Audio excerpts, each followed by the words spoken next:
Being siblings in a manner of speaking, it's obvious for Tudor and Rolex to measure up against each other, and collectors and enthusiasts worldwide make the debate more flavorful and interesting. Usually Rolex is in the lead, but the recent releases from Tudor make one wonder if Rolex is about to lose the lead or even if Tudor is about to become the better alternative. Let's discuss this in detail in our video today.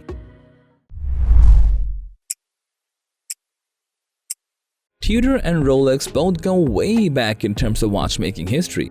Tudor dates back to 1926 when the name was registered as a trademark, and it was until 1936 the founder of Rolex, Hans Wilsdorf, owned Tudor. The whole idea behind Tudor was to come up with a more affordable variant of Rolex that has the same amount of reliability and performance. In the beginning, Tudor was known for reusing Rolex utilities such as their proprietary oyster cases or bracelets, which was changed in 2015 when Tudor started using in-house calibers. While being only a few years younger than Rolex, Tudor was designed to be the more affordable alternative for Rolex, but as things go, this too came with a price. The core difference between the two manufacturers lies in Tudor originally using ETA movements in their watches, which made their pricing a bit on the lighter side. Rolex, on the other hand, had their in-house movements ever since the perpetual movements were developed by Agler in Switzerland. Agler was also the official and exclusive Rolex movement manufacturer till 2004. Tudor saw a rebirth of their company back in 2010, which came with their own in-house movements, while Rolex represented themselves to be a strong and reliable watchmaking company worldwide. Now, being the younger sibling of Rolex, Tudor is famous for tinkering with style and differentiates heavily in terms of material usage.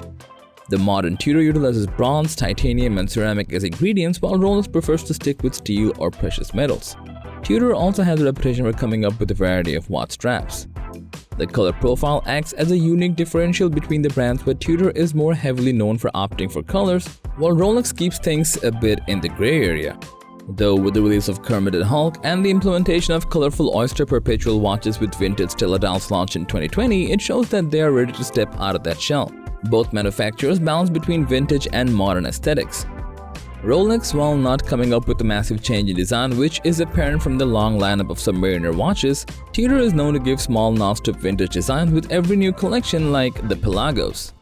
In both older and current Tudor models, it's common to find the modified ETA movements. Similarly to Rolex, all Tudor watches are either self-winding or come with an automatic/manual wind, with some exceptions such as the Oyster Quartz. Both these brands produce rugged watches, where all Tudor and most Rolex watches come with 100-meter water resistance. When doing a side-by-side comparison of similar models, the differences become much more apparent.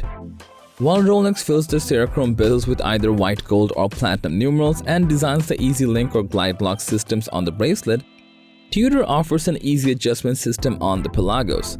Let's see some other comparisons for size. On the other hand, while the Black Bay from Tudor may be the closest thing you can get to a Submariner, the Pelagos is another competitor that goes side by side with the Sea Dweller. The Pelagos feature either a matte black or blue dial with a matching bezel alongside a 42mm stainless steel and titanium case with 500-meter water resistance. The Black Bay family comes in a ton of different styles, however, where the Black Bay 32 or 36 or 41 features a style that directly mimics the Oyster Perpetual from Rolex. These models range in sizes too, while featuring a timeless classic three-hand design with no date indicator. The recent Black Bay models, however, do not use the in-house Tudor movement but emphasizes more on a sportier case design and dial style in comparison. With all that, one question remains: if you had to get yourself a watch, which one should you go for? The real decision will boil down to personal things. First on the list being the budget, of course. A typical Rolex watch will start at double the retail price in comparison with a Tudor watch from an authorized retailer. However, on the pre-owned market, most Rolex watches trade for over-retail, which inadvertently makes entry into the brand much more difficult. Once you get your budget all set up, the rest follows through pretty easily. Both Rolex and Tudor offer a vast category of models to choose from. The advantage of Tudor, especially with the modern releases, is a rugged design that draws direct inspiration from historic models. Even dressier watches like the 192 collections or the Style collection, when compared to a Rolex Cellini or Day-Date family, radiate a sportier feel to them. Now, does that make them a better alternative to Rolex? Well, it depends on how much you're willing to spend on a watch and the kind of materials you prefer. But from a neutral perspective, The line distinguishing a Tudor and Rolex is fading away with every new Tudor release, and we don't think it'll be long till Tudor officially gets the recognition it deserves and not live under the shadow of Rolex anymore. But regardless of our opinion, which one would you go for? Do let us know, as we'd love to hear from you. And as for everything else, don't forget to like, share, subscribe, and hit the bell icon if you want more content like this on your feed.